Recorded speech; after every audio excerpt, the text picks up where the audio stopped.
हुआ है कि इंडिया पाकिस्तान वॉर की रात में इंडियन न्यूज चैनल गलत न्यूज दिखाते रहे। ऐसे लोगों को वॉर नैरेटिव का कोई अंदाज ही नहीं कि वॉर के समय किस तरह की न्यूज दिखाई जाती है और किस तरह की न्यूज दिखाई जानी चाहिए। Propaganda is the second biggest tool after army. Army ही सिर्फ युद्ध नहीं लड़ती है, पूरा देश और पूरा सिस्टम लड़ता है। हिटलर का एक ऑफिशियल प्रोपेगेंडा मिनिस्टर था जोसेफ गोबल्स। तो अब पहले यह समझे कि ऐसा करते क्यों है। पहला तो यह कि जीत के जोश में पूरा देश आर्मी को सपोर्ट करेगा, पैनिक फैलने पे कोई सपोर्ट नहीं करेगा। 1940 में जब हिटलर ने फ्रांस को हरा दिया और उसके लुफ्तवाफा ब्रिटेन को कुचलने वाले थे, तो चर्चिल ने प्रोपेगेंडा करके ही पूरे देश को अपने पीछे रखा और उस युद्ध को लड़ा। उसने विक्ट्री स्पीचेस दी झूठी, हर जगह विक्ट्री सिंबल बनाता था और पूरे ब्रिटेन में पोस्टर चलता था keep calm and carry on. Propaganda से उसने टक्कर ली। दूसरा, अगर कोई सच बट नेगेटिव खबर बताई गई तो पूरे देश में पैनिक फैल जाएगा, पब्लिक भागना शुरू कर देगी। कोविड के जरा सी लॉकडाउन की खबर में सारे लोगों ने हाईवे जाम कर दिया था। जब जर्मन आर्मी घुसी नॉर्थ फ्रांस में तो फ्रांस के लोग सिर पे पैर रख के भागे।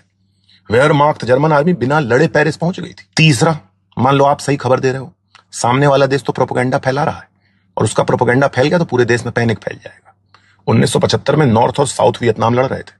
नॉर्थ वियतनाम में वियतकांग ने ऐसा साउथ में प्रोपेगेंडा फैलाया कि साउथ वियतनाम वाले नावों में भागे अमेरिका में मिले जाके। वियतकांग को 1/10 लड़ाई लड़नी पड़ी। चौथा, दुनिया भी प्रोपेगेंडा को ही सपोर्ट करती है। आपको शुरू से ही ये नैरेटिव बना के रखना पड़ेगा कि किसने सीज फायर तोड़ा, किसने सिविलियन पे बॉम्ब गिराए, किसने वॉर क्राइम करे। एक बार युद्ध खत्म हो जाता है तो कोई किसी की नहीं सुनता है। पहले दिन से प्रोपेगेंडा बना के रखना पड़ता है, तभी दुनिया सपोर्ट करती है।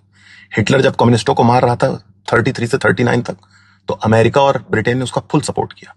पर जब वो हिटलर से लड़ना शुरू किया उन्होंने 1940 में, तो तुरंत पहले दिन से हिटलर को डेविल, ज्यूज, रेसिस्ट, जू किलर बताया। तब जाके 1945 में लोगों ने माना कि ये गलत था। वॉर खत्म होने तक नैरेटिव बन चुका होता है। एक बार वॉर खत्म हो जाता है तो नई कहानी कोई नहीं सुनने आता, पहले दिन से कहानी बनानी पड़ती है। पांचवा, जो आर्मी जीतती हुई लगती है उसी को लोन और फंड भी दुनिया भर में आसानी से मिलते हैं।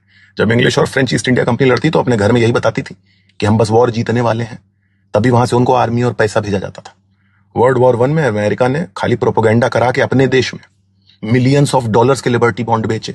छठवीं लास्ट बात यह कि आपकी एनालिसिस की जरूरत नहीं है, जो आपको असली खबर देके आपकी बुद्धि लगवाई जाए। आर्मी जनरल्स को, डिसीजन मेकर्स को पता है कि क्या खबर सही है क्या गलत है।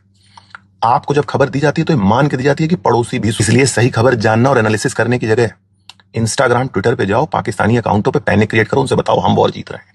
जैसे सबके अपने सच होते हैं वैसे ही सबके अपने झूठ होते हैं। एक का झूठ चलेगा, या आपका झूठ चलेगा, या दुश्मन का झूठ चलेगा। सच झूठ का एनालिसिस क्या हो रहा है, सही खबर वॉर के बाद मिलती है।